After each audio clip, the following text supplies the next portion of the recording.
What's up, guys? We're back again with another Tucker Carlson reaction. Today we got what Tucker learned from surviving a plane crash. So I didn't know this, but apparently he survived a plane crash and he kind of changed his whole life around. This one's got like 1 million views. Let me know what you guys all think. This is from his ISI's 70th anniversary gala in October 2023. So this one should be crazy. Drop a comment, subscribe to my Patreon for new videos every single day on Patreon, and let's get it. And the moment that you're in, and it cuts against the very core of human nature to understand it, because I am totally convinced at my age that denial is the most powerful of all human instincts. I'm serious. I mean, honestly, I was 22 years ago, next month, I was in a plane that crashed, amazingly, in the Middle East, flying from Peshawar, Pakistan. The Khyber Pass was right after 9/11. I was going over to cover the Taliban, and something happened in the cargo hold, and we went down in a sand dune in Dubai. Obviously, I survived, but it was a Pakistan International Airways flight. And the thing that changed my life about that experience was something happened horrible to the plane. Like there was an explosion in the cargo hold, some debate about what it was, but it happened. And the plane starts dropping and the wing appears to detach, the right wing. And the plane is like struggling for altitude and going up, gunning the engines and sideways. It's like 3 a.m. over the Arabian Sea. People are freaking out on the plane. Every person on that plane thought we're going to die, very much including me. I had 3 little Imagine that, that's insane. kids.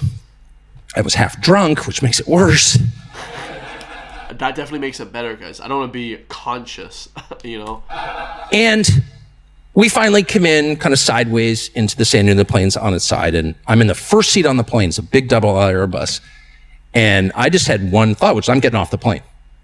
And it's, you know, totally dark, and you can see burning from the wing. So it's like, it is time to depart the plane.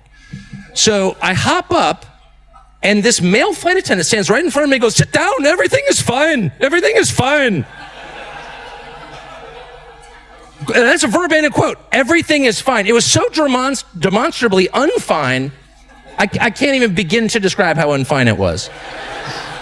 This is how stupid people are. I remember hearing about on 9/11 when the plane crashed. They said, "Oh, it's okay, guys, everything's fine. Run back upstairs to your 70th floor like a bunch of idiots." Let me tell you something, guys. Don't ever listen to idiots in your life that tell you you can't become, you know, what you want to become. You can't do what you want to do. You can't look a certain way, feel a certain way. Don't listen to the way people tell you how to feel, how to think, how to do everything in your life, guys. Don't listen to any of that BS. People tell you this stuff because they fail at doing that stuff. Oh, I can't do it, so you can't do it. I can't look this way, so you can't look this way. You shouldn't think this certain way because it's more powerful than the way I think. Don't ever listen to that BS, guys. You'll be happier and you'll get further in life. Facts. And I think just out of pure panic, I like ignored the guy, and I opened the door and the slide went up, and I jumped into darkness with like 4 other Westerners in the front. Everyone in the back, though, they were like, "Oh, everything's fine." And I thought, I've brooded on that for over 20 years. Like, why did he claim everything was fine? The pilots, by the way, went right out the front windows. Stupid. Well, they did. Oh, absolutely. Like, whatever. Good luck, guys. And I think he just couldn't metabolize the change. It was so awful. He just could not admit what was happening right there in front of everybody.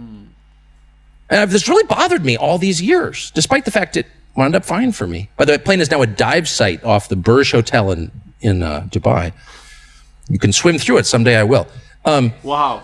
But then last year I read the So they crashed into the sea, and then he said that they can now swim through it. It's like underneath the water. Wow, that's crazy. Biography, which I would recommend to everyone in this room, of Peter Wrangel, who was the leader of the revolutionary white forces during the Russian Revolution, the Civil War, rather, that came after the revolution. And he was a Baltic German living in Russia and a general, worked for the Tsar. The war ends, or Russia ceases its hostilities with Germany. He comes back. Lasting change. Bro, this is just insane. You never listen to people, guys. People are always wrong and they're stupid on top of it. To St. Petersburg, and the country's in complete chaos. And the Bolsheviks have decided that, you know, it's discontent within the army that we need to inflame, and we need to get the army. I don't know if this sounds familiar to anyone here, but get the guns and the people who wield the guns. We need them.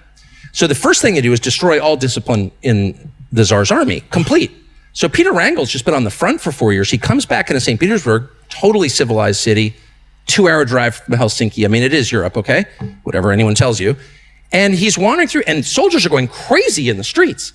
And they're raping women. They're stealing at gunpoint.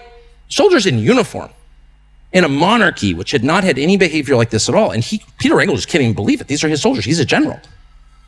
And so he's completely freaked out, and he goes into a movie theater, and everyone in the movie theater is completely absorbed in the movie. Like there's no revolution happening outside. And Peter Rangel thinks these people are insane. So he goes back, he's like, I gotta get to Moscow. So he takes the train to Moscow. I have to tell the Tsar, this country's falling apart. He's very close to the Romanovs, the family. You should read this. It's just out in English translation in the last 3 years. It's an unbelievable book, lost to history until recently to English speakers. So he goes back to Moscow, and he's close to the Romanovs. And so he goes into the imperial court, and he knows all the relatives, and there are millions of them, hangers-on. And he notices about 80% of the women in the Romanov family are wearing red ribbons in solidarity with the Bolsheviks, who wound up, of course we know how it ends, murdering them in the basement at dawn. Jeez. So, wait, what? Peter Rangel says, how is it that this country is being devoured by a violent revolution, and the people who can afford movie tickets, that is kind of our middle class, that's insane, are refusing even to acknowledge that it's happening? It's like that famous, thing in the movie that They Live, the famous scene in the movie They Live, when he puts the glasses on and it just says, don't think, no thoughts, stupidity. Like, it's like people just, they don't even want to see the bad that's going on. They can't believe how bad it is, so they're just going to try and ignore it. And the ruling class against whom it is aimed are sympathizing with it. And if this doesn't remind you of BLM, I don't know what does. I'm reading this in my porch. Like midnight, I couldn't go to sleep. I was like, wait, I live in that country. That's happening now. This is a revolution. Its aim is to hurt you. Yes, that would include physically in the end. Sorry. If someone tells you you're not allowed to speak, if someone tells you your children are not your children, okay, these are not ideological differences. This is not, I prefer, this capital gains rate. These are totalitarian measures that treat you as non-human. Human beings, free citizens, get to say what they think. Slaves must be quiet. That's the distinction. So all this like, it's in the First Amendment. No. Yeah, it precedes the First Amendment, as our founding documents make clear. These are natural rights that distinguish the citizen from the slave, the human from the subhuman. We can't consider slaves fully human, or we wouldn't enslave them. Yes. So anyone treating you as a slave considers you less than human. Yes. People don't pause to consider the implications of this. If someone says to you, I have a right to make your children hate you, or to say weird, creepy sex stuff to your kids, what's a valid response to that? I'm calling for applying natural law to American life. And if you refuse to do that, what happens? Well, we're watching what happens. They become increasingly aggressive.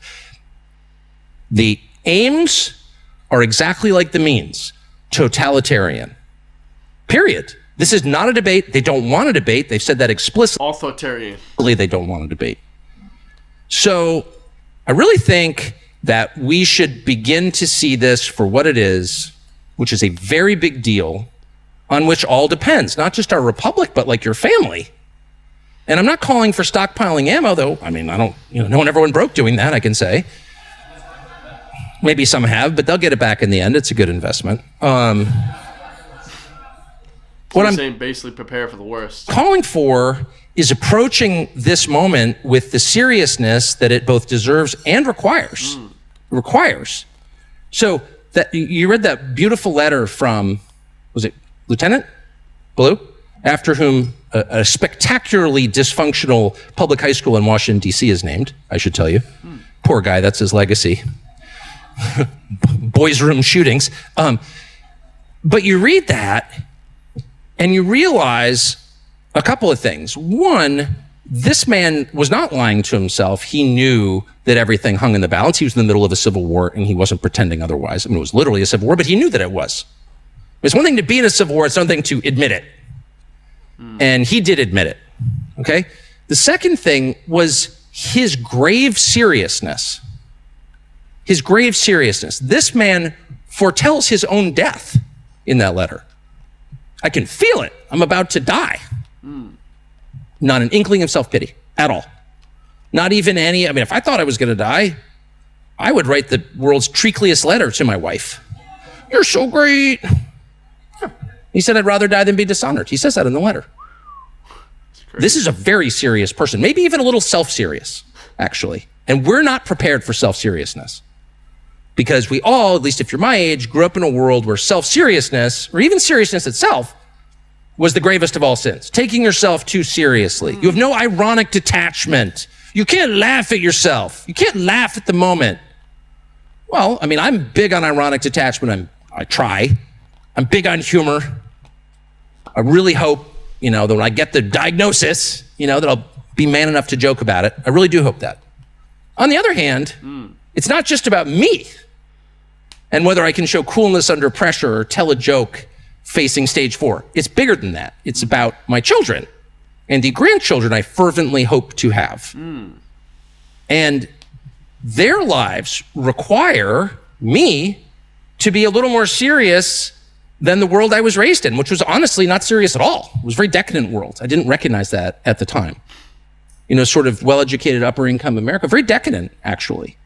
Well, who am I to judge? Well, on the one hand, okay. Who am I to declare myself better than someone else? I'm with that to this day. I don't think I'm better than anyone else, and actually I've got a lot of evidence that I'm not. On the other hand... nobody should think that they're better than everybody else of what they do, but you should think you're better than people in what you do, though. As in, you should be striving for greatness in what you do, right? It is for me to judge whether something is good for my country and my children. That is my duty to judge. And not to make light of it, but to see it for what it is, which is the choice between life or death, literally. Yeah.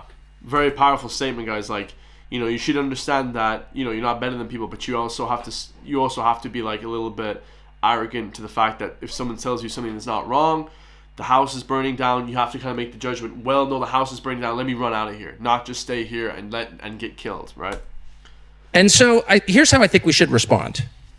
First, by taking stock of ourselves. I mean, are we actually living lives that prepare us for whatever is coming next? Yeah, very interesting, guys. I actually like Tucker Carlson. I'm going to be reacting to a lot more of his stuff, so let me know what you all think, guys. Stay free. Drop a comment down below. Tell me what you guys thought about that. What an amazing speech, man. Very, very cool. I don't disagree with some of this. I disagree with some of the stuff. I agree with some of the stuff, but yeah, I like it, man. Tucker Carlson's a cool guy. I'll see you guys in the next one, man. Peace.